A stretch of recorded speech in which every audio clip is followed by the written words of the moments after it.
Well, good afternoon and welcome to the Thursday conversation on a matter of race relations. As we've been over the last couple of months here at University City having these conversations, today I'm thrilled to have my friend Charlie Rivens, who is the pastor of The Place United Methodist Church that's also grounded here on this campus and been meeting here for the last year or so until we both got shut down in the pandemic.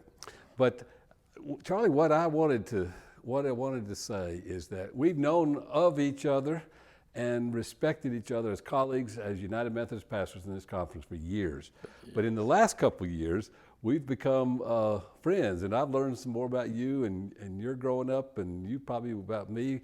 I'm a little older than you, but we grew up in those 60s and 70s when there was some pretty serious racial tensions. You could spend the rest of this day telling us your stories. I know about that. But I want to hear a little bit more so that our people at University City, even some of your newer comers to the place, a little over 2 years ago in April when you called me, you cast a vision of an evangelistic ministry that you wanted to do, that the bishop had appointed you here in the Metro District to start a new church, to reach new people. And you wanted to reach younger people and more diverse people, and it was a vision of a multi-ethnic, multicultural kind of church. And I just want to say I'm thrilled that after a year of working here and there and trying to go, that we're now here on the same campus. Tell us a little bit of that story of how it's gone. Well, first of all, John, I believe in the core of my being that a church should reflect the community. How can I say this? Probably wrong. I have a real problem with white church, black church. I think we are all God's creation, and when Christ came into the world, he made it available for all who would confess and believe. And I think true worship should reflect your environment. And in Charlotte, we have a nice, beautiful blend of people of all colors, backgrounds, economic situations. And so why can't we come together and just worship Christ? Yeah. That's what I want. And young people, if we can't bring young people in the church, so that means that we have to fish differently. In other words, our worship style has to be a little different. Initially, I started out meeting on Saturday because I was trying to find a different time that they could come, worship, and then go and hang out. We use terms like hanging out and stuff like that to try to bring people in, and we still look for that.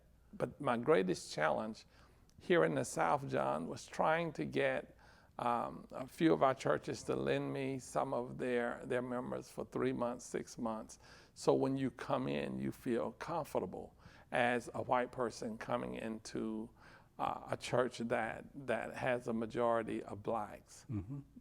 So in the course of these 2 years, you kind of had some unexpected twists and turns, as any new church will have. How has that shaped where you are today here in 2020? Well, I take it like this, John. All things work together for the good.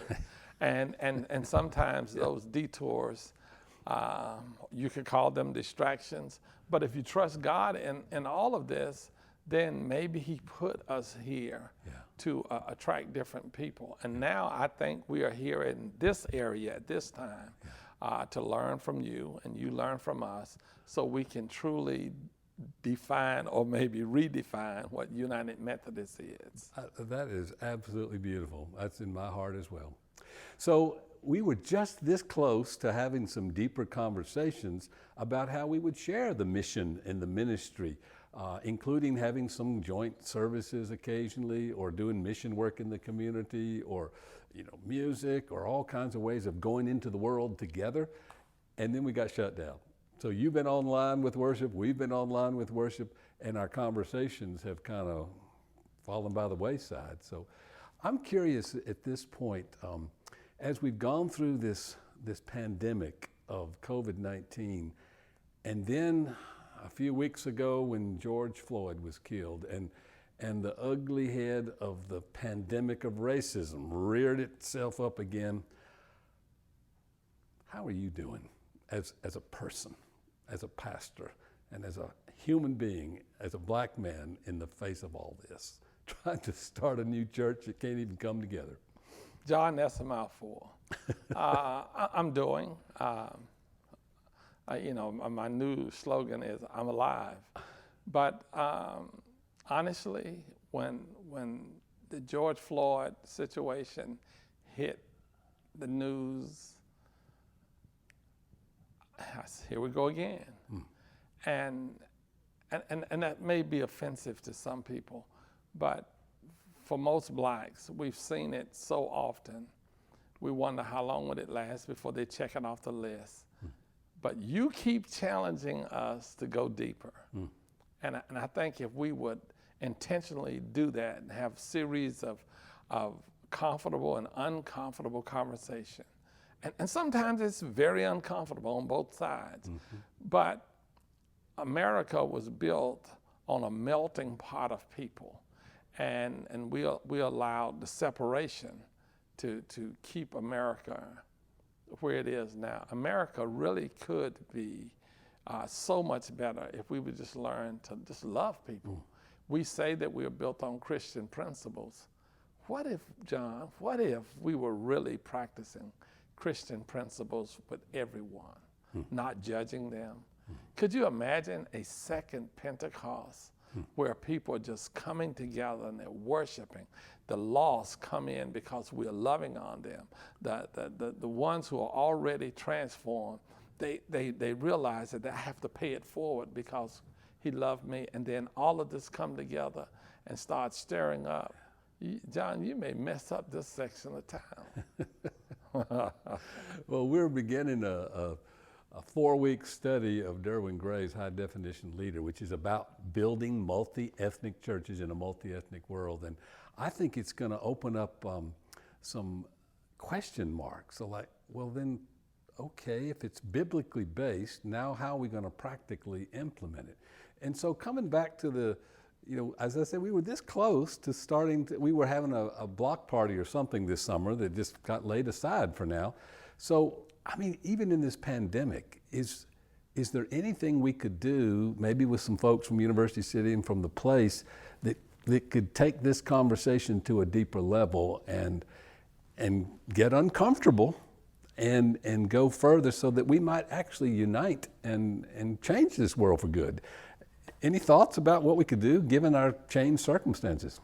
John, you know me well enough not to ask that question, but since you did, I'm already talking with a corporation, and I have a black lady and a white lady, fabulous facilitators, and they know how to push you without making you so uncomfortable you're afraid to speak. Okay. They have a way of keeping control in the room so that everyone is comfortable enough to share, but not feeling threatened. And until we have those type conversations over a period of time, we would just check it off the list and say, okay, now we can move on. But the problem that's hurting America is we've never really resolved this. Think about it. When they originally started the railroad, they had the Chinese here. And then they had the blacks here as slaves. And we used them to help build the infrastructure and do some amazing things. But we never made them feel like they were family. But the Christian church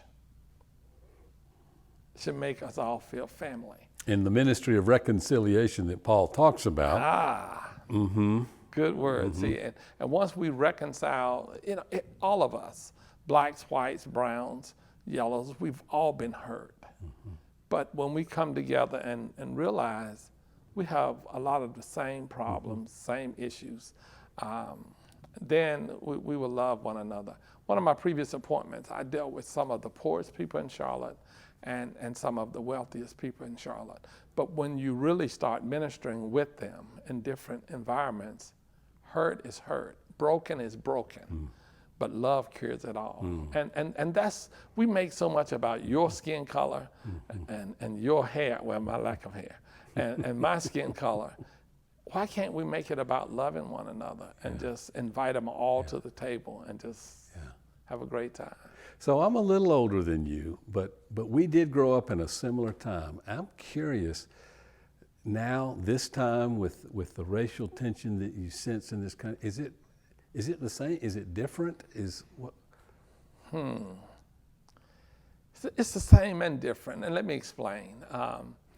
When I grew up as a Black American in the South, we were trained. We had built-in boundaries that our forefathers had learned because of the way they were trained, and sometimes the training was not pretty. So those factors gave us some limitations.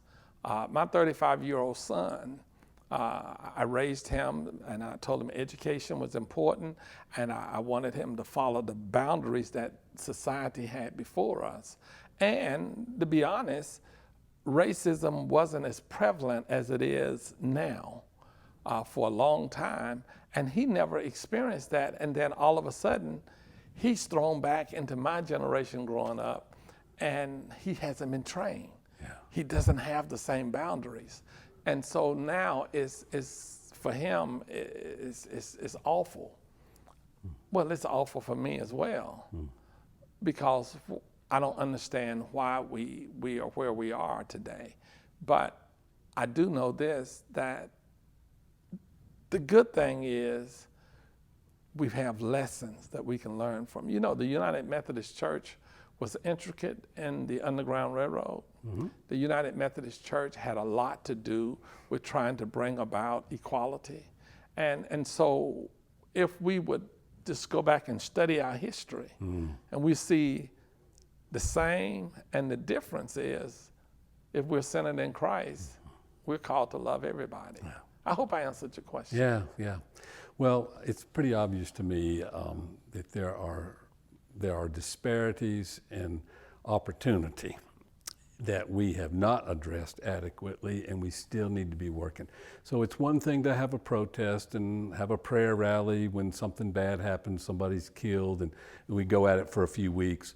But if we're really going to change anything systemically or structurally or institutionally, that's a long battle, it's a long haul, and we need to be willing to look at what structural or what policy decisions ought to be changed if we're going to move toward more equality for all people, the way we know God values all people the same, but we don't seem to value all people the same.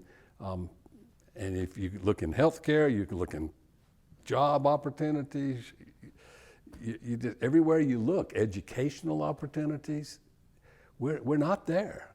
So I appreciate that you're willing to, be in this conversation and maybe help us this time to go a little deeper and stay at it a little longer, so we don't just wait on the next issue to come along, take the attention of the country or the church or the resources or the time or the news, and we stay after it.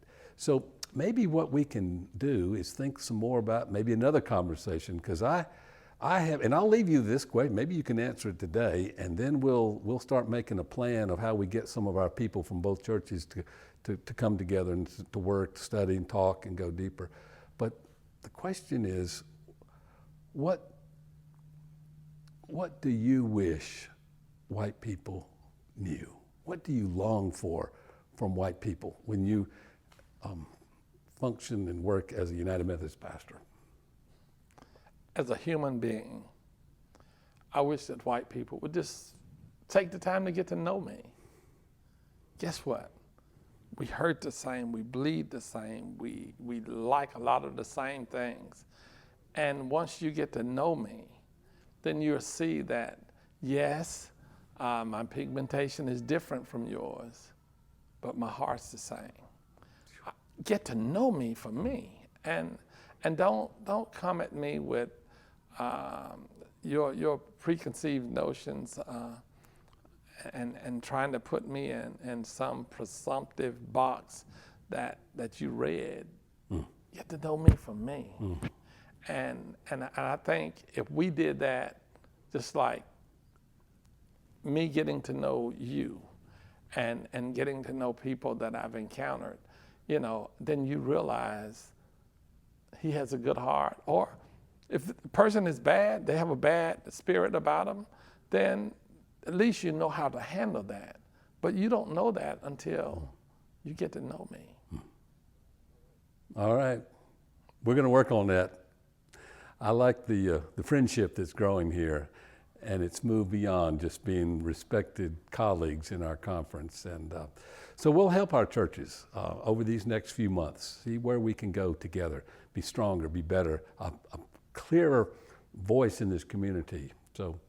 So folks, thank you for watching today. People of the place, we're glad you're here.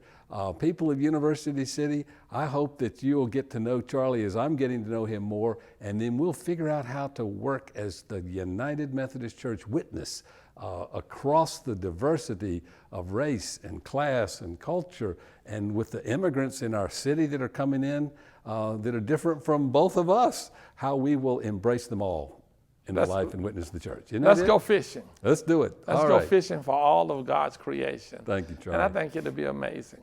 Thanks, John, for inviting us over, and blessings to you and University City.